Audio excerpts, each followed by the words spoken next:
ఇప్పుడు no cost cough syrup తో 60 రూపాయల విలువ గల ఇన్హేలర్ పూర్తిగా ఉచితం. దెబ్బకి దగ్గు జలుబు మాయం. సంగారెడ్డి పట్టణం కొత్త బస్టాండ్ వద్ద ఉద్రిక్తత నెలకొంది. ఆర్టీసీ కార్మికులు కూర్చోవడానికి వేసిన కార్పెట్లను పోలీసులు తొలగించారు. కార్మికులకు టెంట్ హౌస్ సామాగ్రి ఇచ్చిన షాప్ యజమానికి వార్నింగ్ ఇచ్చారు. దీంతో పోలీసులకు కార్మికులకు మధ్య వాగ్వాదం నెలకొంది. ఆ తర్వాత ఆర్టీసీ డిపో ఎదుట ధర్నా చేసేందుకు కార్మికులు యత్నించగా పోలీసులు అడ్డుకున్నారు. శాంతియుతంగా ఆందోళన చేస్తుంటే పోలీసులు తమను రెచ్చగొడుతున్నారని కార్మికులు ఆరోపిస్తున్నారు.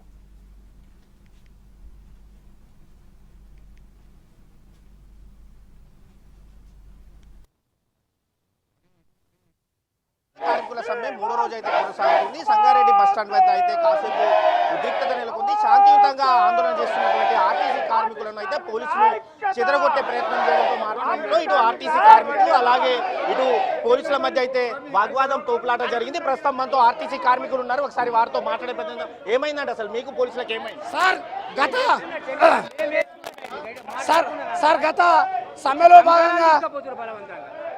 గత సమ్మెలో భాగంగా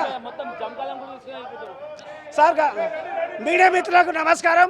సార్ గత సమ్మెలో భాగంగా 3 రోజుల నుంచి శాంతియుతంగా సంగారెడ్డి చేసి మా రాష్ట్ర కమిటీ చేసి పిలుపు మేరకు శాంతియుతంగా మేము నిరసన తెలియజేస్తున్న సందర్భంలో పోలీసులు కర్కశత్వంతో ముఖ్యంగా సిఐ రామనాయుడు సార్ అనే పర్సన్ మమ్మల్ని ఈ దరిదాపులో లేకుండా మా ఆనవాళ్ళు లేకుండా చేయాలనే కక్షాపూరితంగా డిఎం గారు యజమానంతో కుమ్మక్కై సార్ మమ్మల్ని ఇక్కడ కూర్చుంటే తప్పేంటి సార్? కూర్చున్నా కూడా రాకపోతారా?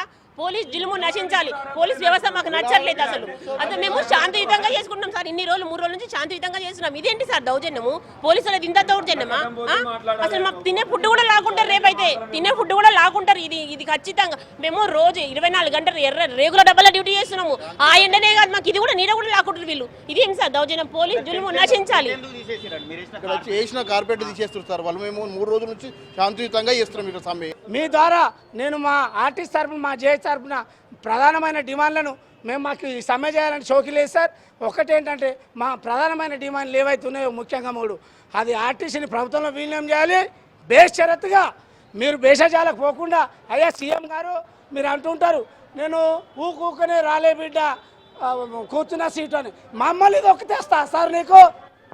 విజువల్స్ లో చూడొచ్చు. ఓవరాల్ గా చూసుకుంటే మాత్రం ఆర్టీసీ కార్మికులు ఇటు పోలీసుల మధ్య అయితే తోపులాట జరిగింది. వారంతా కూడా శాంతియుతంగా ఆందోళన చేస్తున్నటువంటి వారిని పోలీసులు చెదరగొట్టే ప్రయత్నం చేయడంతో మాత్రం వారంతా కూడా అక్కడ ఆందోళన చేపట్టారు. పోలీసులకు వ్యతిరేకంగా నినాదాలు చేశారు. ఇటు ఒక్కొక్క సమయంలో సంగారెడ్డి పోలీసులు ఆర్టీసీ కార్మికుల మధ్య మాత్రం తీవ్ర వాగ్వాదం తోపులాట జరిగింది. తాము శాంతియుతంగా శాంతియుతంగా ఆందోళన చేస్తుంటే పోలీసులు తమ ధర్నాను చెడగొట్టడం ఎంతవరకు సమంజసం అంటూ కూడా ఆర్టీసీ కార్మికులు ప్రశ్నిస్తున్నటువంటి పరిస్థితి ఉంది. గత 3 రోజులుగా కూడా ఉమ్మడి మెదక్ జిల్లాలో ఇటు ఆర్టీసీ కార్మికుల సమ్మె అయితే ప్రశాంతంగా కొనసాగుతుంది. కానీ నిన్న ఓ ఆర్టీసీ కార్మికుడు ఆత్మహత్య చేసుకోవడంతో మాత్రం ఇటు ప్రభుత్వం కూడా ఈ రోజు ఆర్టీసీ కార్మికులను అయితే చర్చలకు పిలిచింది. ఆ చర్చలకు పిలిచినటువంటి సందర్భంలో ఇటు ఆర్టీసీ కార్మికులు శాంతియుతంగా ధర్నా చేస్తున్నటువంటి సందర్భంలో మాత్రం పోలీసులు వచ్చి వారి ఏవైతే కార్పెట్లు ఉన్నాయో ఆ కార్పెట్లు తీసేస్తున్నటువంటి క్రమంలో మాత్రం పోలీసులకు ఇటు అలాగే ఆర్టీసీ కార్మికుల మధ్య మాత్రం తీవ్ర వాగ్వాదం అయితే జరిగినటువంటి పరిస్థితి ఇక్కడ కనిపిస్తూ ఉంది. కెమెరామ్యాన్ రమేష్తో